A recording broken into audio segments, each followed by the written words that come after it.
Welcome back, everybody, to Volatility Trading Strategies. So we are just a few days out here from one of the most hotly contested elections that I can remember, certainly since I started following US politics. Now, I am Canadian, so I don't really have any skin in the game, so to speak, but let's be honest, what happens in the US does affect us all. It's by far the strongest and most influential country in the world, so a lot of non-Americans are following this one pretty closely as well. And despite some problems, and definitely a very negative media, I still think it's an awesome country, definitely as good as anywhere else I've lived, which is a lot of places around the world. Back in my professional golfing days, I spent 5 summers in a row in Scottsdale, Arizona. I've lived in Houston for 2 years, San Francisco for 2 years, and then 6-month stints in New York, San Jose, Seattle, and Miami. I love the US, and I've seen most of it. Who knows, maybe I'll end up living there again someday. Now, this video isn't meant to be overtly political. That's just the backdrop for a very important investing concept, that understanding it can definitely save you a lot of disappointment and also a lot of money. So smash that like button for me for the YouTube algorithm,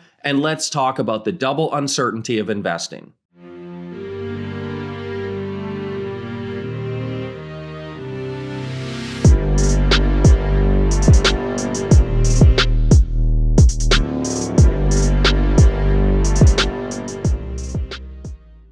So this video could be viewed as an extension to my previous 2 videos talking about tactical investing. I'll link both of those up here if you're interested. But I'm not a buy and hold investor, and I'm not an investor that relies on personal market predictions to guide my trade decisions. I stick purely to the numbers. I'm what you could call a quant-based trader. I design systematic, rules-based strategies that harvest information from the volatility complex to then take trades with the highest probability of success. If you're the same as me, then this double uncertainty probably doesn't apply to you because you're not discretionary in your approach. But the vast majority of investors out there are discretionary. Most people absolutely do use their personal market predictions to guide their trade decisions, and that can be a real problem. If you've been trading for a while, you're probably aware that one of the biggest opportunities to make outsized returns is when you're trading around binary events. Elections, earnings reports, Fed announcements, government policy decisions. There's many types of these binary events. And if you get the subsequent direction right, you can make a lot of money fairly quickly. But that's a double-edged sword because it's also a time where you can lose the most amount of money if you get the direction wrong. That's when the double uncertainty of investing comes into play. The first uncertainty comes because none of us know what is going to happen in the future. We might think we do, and we all have opinions and we can make our best guess, but it is important to always remember that we don't actually know. So for example, just as a backdrop, Trump winning or Biden winning. We just don't know, and we won't know until after election night. Now again, this video isn't meant to be political, and there are many other binary style events out there. Will the company you're following report positive earnings or a negative surprise? We don't know until the report actually comes out. Will the Fed raise rates, cut rates, or leave them unchanged? Again, we'll find out after the meeting. Whenever there's political gridlock over a certain policy, will they resolve it before the deadline or will they miss it? All of these things are uncertain. Having an event that could go either way is bad enough when you're trying to structure profitable trades.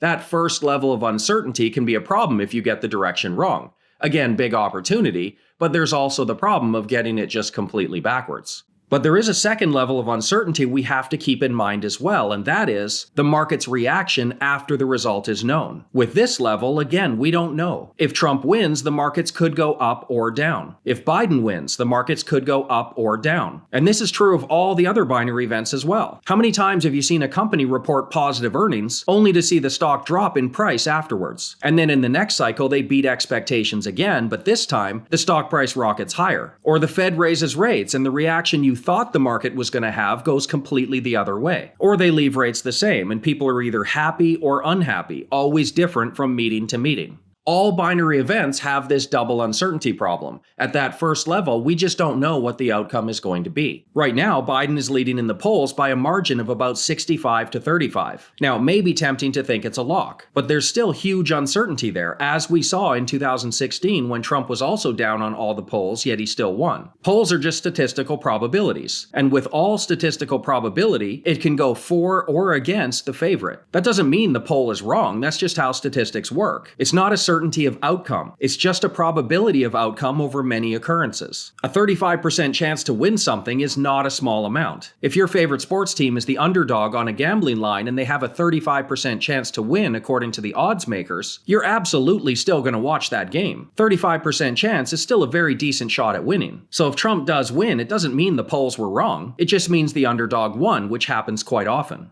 But then there's that second level of uncertainty, the double uncertainty, that even when we do find out who won the election, we still don't know how the markets are going to react to that. Some of you may not have been trading in 2016, but I can assure you that election night was a wild one 4 years ago. Before that day, there were so many people who were absolutely convinced that if Trump pulls off a shock victory over Clinton, that the markets were surely going to crash. And honestly, for a few hours they did. When it started to become clear that Trump was going to win, as they were reporting surprise electoral college victories over and over again, the markets were crashing on that news. They actually reached what's called limit down, meaning they're down over 5%, and the circuit breakers start to come into play. But then, in a shocking turnaround, the entire crash in the overnight market was recovered, and stocks actually closed green the next day. And then after that, the S&P 500 went on to one of the strongest runs in history for the next several months. The point is double uncertainty. We still don't know who's going to win the election, and it could go either way at this point. And second, even when we find out who wins, we still don't know how the market's going to react to that. Markets could go up or down on both a Biden or a Trump victory.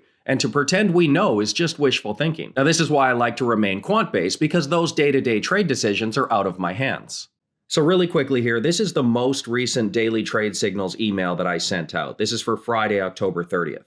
And if we go down to the volatility metrics here, we can see that there's a lot of red in these columns.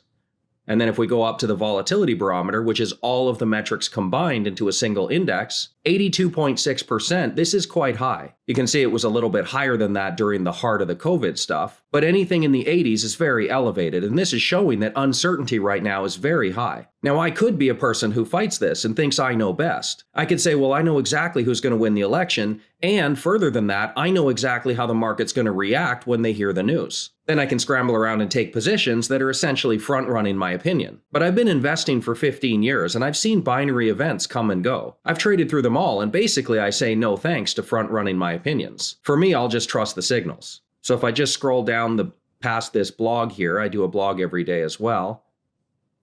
But we'll get to the trade signals. We can see how all my strategies are positioned heading into the final days of the election. The tactical balance strategy here is in gold. Now again, that's not my choice. This is not a discretionary strategy. The volatility metrics right now are so elevated that it's basically telling me that we need to be risk off. And gold for this strategy is the safety position. For the tactical volatility strategy, it's the same thing. We are in safety position. In this case, it's showing cash. Not quite elevated enough to go long volatility, but pretty close. We'll see in the next few days, but right now we're in cash. For the VB threshold strategy, this is another volatility strategy. This one does allow for a little higher frequency of long volatility positions, and we've been long vol for a few days now. It's been working so far. Volatility is rising into this election, but that's where we're at, bouncing between safety and long volatility. And then lastly, the defensive rotation strategy. This one is also in safety, which for this one, that is VPU, the Utilities ETF. Now, there is a 20% portion of the portfolio that is discretionary. For me personally, I do feel like option trading is best done using a little bit of overlay on our personal opinions, because options does allow us to structure trades in very specific ways. So we can balance both the risk and the reward a little bit better than just straight ETF trading. Heading into the election, the VTS options portfolio is a little light. I don't like to trade too much when markets are this uncertain, but we've got a short iron condor on the S&P 500. We've got some out-of-the-money put and call butterflies on the NASDAQ, and then we do have a small UVXY short put position. But overall, the portfolio right now is what we would consider the safety position. And that makes sense given what the market metrics are showing us.